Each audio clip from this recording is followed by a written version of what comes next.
بسم الله الرحمن الرحيم. ساداتي وسيداتي، تحياتي، اهلا بيكم في حلقة جديدة من المصير. في الحلقة اللي فاتت اتكلمنا عن وصف النار. في الحلقة دي هنتكلم عن عذاب اهل النار بقى، اللي هيدخل النار هيحصل له ايه، عن حال اهل النار. عايز اقول لكم ان الحلقة دي حرفيا اكتر حلقة تعبتني في سلسلة المصير كلها، خدت لوحدها تحضير اكتر من شهر ونص. فمن غير مقدمات كتير، صلي على النبي صلى الله عليه وسلم، وبالله عليك ركز معايا قوي.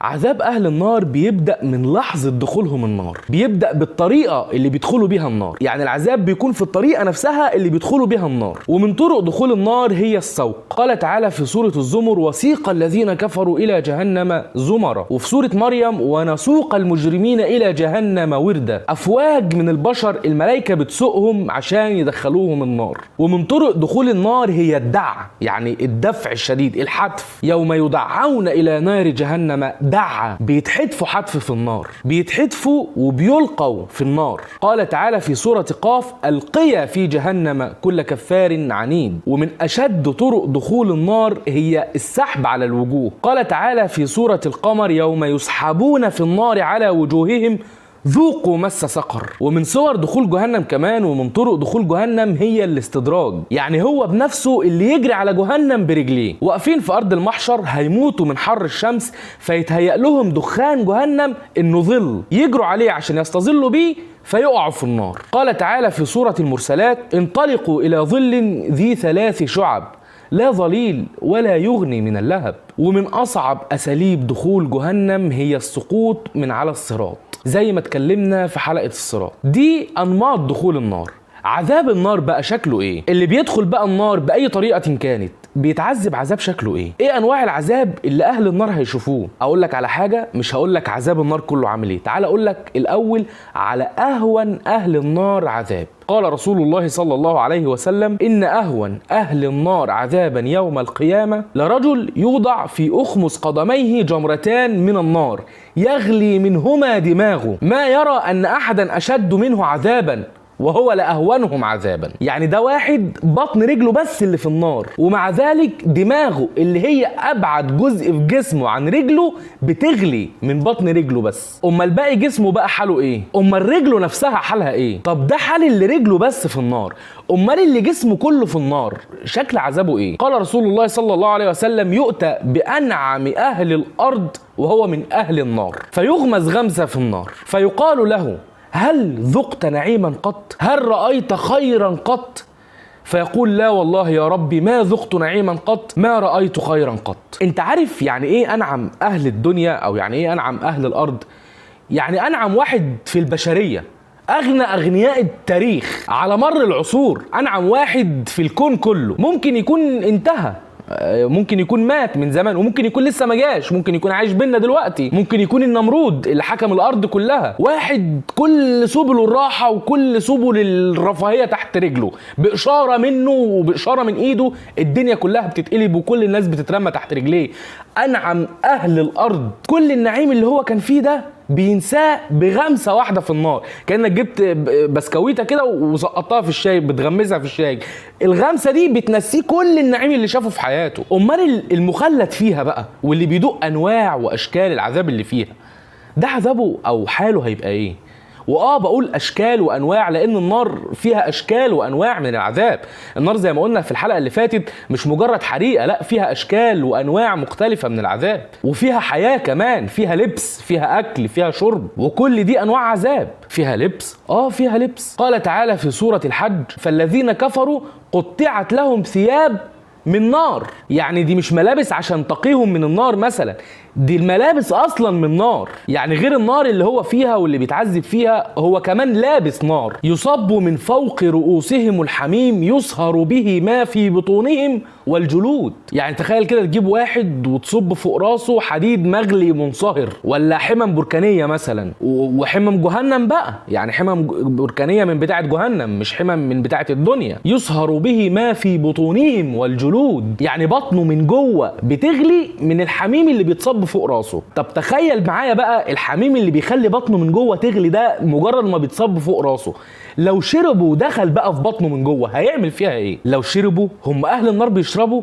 اهل النار بيشربوا وبياكلوا كمان، بس مش اي شرب ومش اي اكل، ده اكل معمول عموله مخصوص عشانهم. على راي الشيخ حازم شومان، ده في منيو في النار فيه اشكال وانواع اكل مختلفه، ولو جيت بصيت على المنيو ده مثلا هتلاقي فيه الزقوم. قال تعالى في سوره الدخان: ان شجره الزقوم طعام الاثيم كالمهل يغلي في البطون كغلي الحميم. والزقوم دي شجره، بس شجرة بتنبت في النار، يعني ما بتتسقيش بمية، دي بتتسقي نار، شجرة أعدت وبتتغذى من النار. ربنا قال عنها في سورة الصفات: إنها شجرة تخرج في أصل الجحيم طلعها كأنه رؤوس الشياطين فإنهم لآكلون منها فمالئون منها البطون. يعني مش بس هياكلوا، ده هياكلوا لحد ما بطونهم تتملي منها.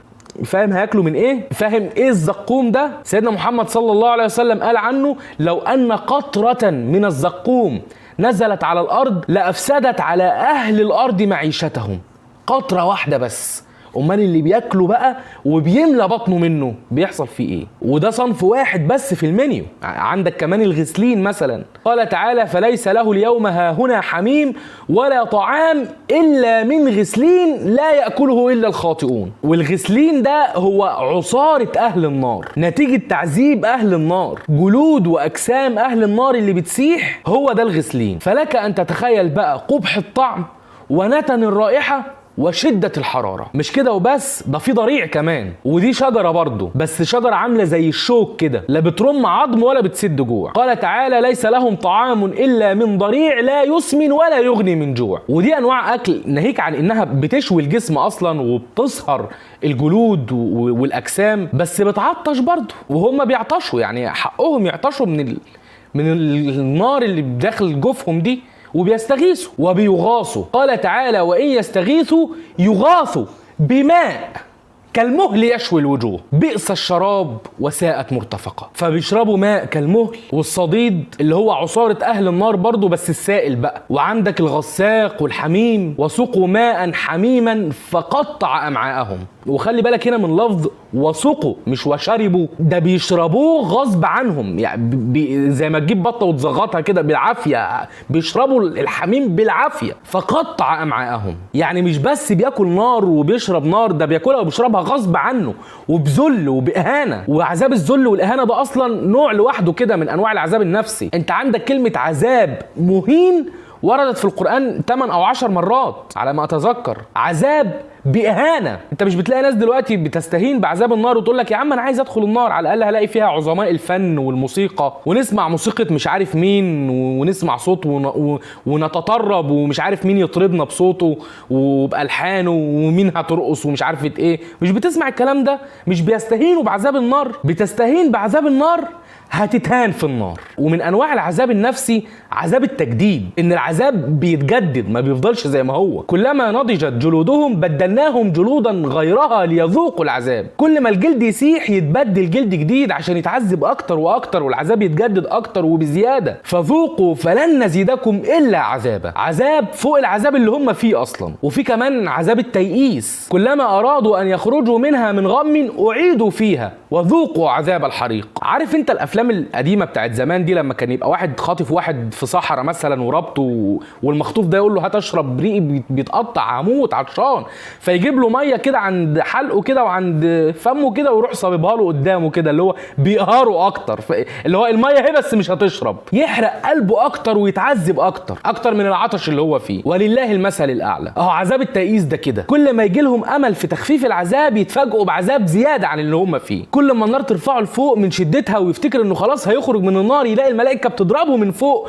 وبتدخله النار تاني. ومن عذاب التيئيس لما قلنا في شراب اهل النار ان لما بيستغيثوا بيغاثوا، ومش بيغاثوا بس، لا ده بماء. امل اهو. يجي التيئيس بقى ان الماء ده كالمهل يشوي الوجوه. واللي افظع من ده كله بقى عذاب الاحباط، انهم كل ما يتمنوا امنيه يتفاجئوا برد، الرد في حد ذاته عذاب. فتبدأ أمانيهم كبيرة وتفضل تصغر واحدة ورا واحدة. تبدأ أمانيهم إنهم عايزين يخرجوا من النار كده، عايزين نخرج، ربنا أخرجنا منها فإن عدنا فإنا ظالمون. يا رب خرجني من النار ومش هرجع تاني. ويفضلوا يعيدوا ويكرروا فيها ويتذللوا ويتحايلوا: ربنا أخرجنا منها فإن عدنا فإنا ظالمون. ويفضلوا كده إلى أن يشاء الله ويجي لهم الرد، والله عز وجل اللي يرد عليهم، بس رد يزيدهم ذل وقهر وعذاب اكتر من اللي هم فيه. قال اخسأوا فيها ولا تكلمون، اخرسوا، اتعذبوا وانتوا ساكتين اذلاء مهانين ولا تكلمون. فما يطلبوش الطلب ده تاني، خلاص يعني الرد لوحده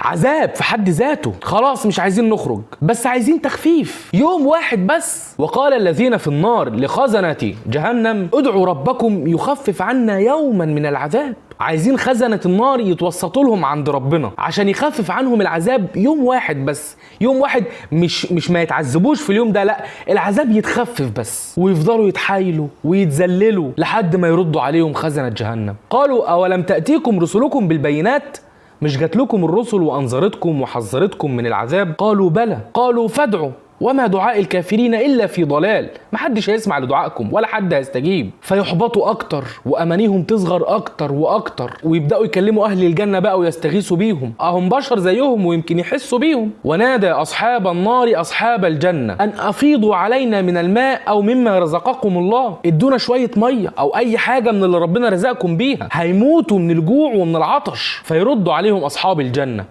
قالوا إن الله حرمهما على القوم الكافرين. يزيد إحباطهم وتقل أمانيهم، وما يبقاش عندهم إلا أمنية واحدة بس، الموت. عايزين يموتوا، عايزين ينتهوا ويخلصوا من العذاب اللي هم فيه ده. ونادوا يا مالك ليقضي علينا ربك، خلاص مفيش امل والعذاب عمال يزيد، يا مالك خلي ربك يموتنا. ما يردش عليهم، يفضلوا يكرروها ويكرروها ويكرروها. في اقوال بعض المفسرين ان مالك هيرد عليهم بعد 40 سنه، الله اعلم بقى 40 سنه من بتاعتنا دي ولا 40 سنه يومها كام يوم، لا وطول ال 40 سنه اللي مالك خازن النار ما بيردش عليهم فيهم دول بيتعذبوا برضه، والعذاب عمال يزيد وهم عمالين يندهوا يا مالك ليقضي علينا ربك، وعمالين يطلبوا ويتذللوا ويتحايلوا لحد ما يرد عليهم. فيرد عليهم مالك ويقول لهم انكم ماكثون، قاعدين مفيش موت، عذاب ورا عذاب ورا عذاب، ألم نفسي وألم جسدي لا يتخيله عقل ولا يتحمله بشر. وده مش كل انواع العذاب، ودي مش كل حاجه عن النار. النار زي ما قلنا قبل كده عايزه سلسله لوحدها، مش مجرد حلقه في سلسله هنتكلم فيها عن كل حاجه في النار. لو عايز تعرف كل حاجه عن النار انصحكم بدرس للشيخ حازم شومان اسمه نافذه على جهنم، هتلاقيه على اليوتيوب. انا بس حبيت اديكم نبذه كده عن عذاب النار وعن عذاب اهل النار، مش عشان اقول اننا داخلينها، لا عشان نخاف منها، ولما نخاف منها نحذرها فما ندخلهاش. لان ايه اللي يستاهل يعني؟ لا بجد ايه اللي يستاهل؟ ايه اللي يستاهل ان انا اتعذب العذاب ده؟ ايه اللي يستاهل ان الواحد ياكل زقوم وغسلين ويشرب صديد وحميم؟ البنت اللي انت بتكلمها في التليفون من ورا اهلها تستاهل؟ العادة السرية تستاهل؟ الحشيش والسجاير والبيرة وسهرة يوم الوقفة تستاهل؟ ايه اللي يستاهل؟ ايوه يا عم بس احنا مسلمين مش هنخلد في النار، يعني احنا هندخل نتعذب شوية بذنوبنا وخلاص ونطلع. يا سلام، ما ينفعش الكلام ده، ما ينفعش تسيب احتمال 1 في المليون انك ممكن تدخل النار. لازم تعمل حسابك، ما بقولش انك تعيش معصوم، بس توب. كل ما تعمل ذنب توب منه، وما تعملش ذنب وانت بتحبه ومستمتع بيه، اعمل ذنب وانت بتكرهه ومغصوب عليه وما تعملوش اصلا. والله ما في حاجة تستاهل، ده غمسة واحدة في النار بتنسي نعيم الدنيا كله. ده سيدنا عمر بن الخطاب قال لو كل الناس في الجنة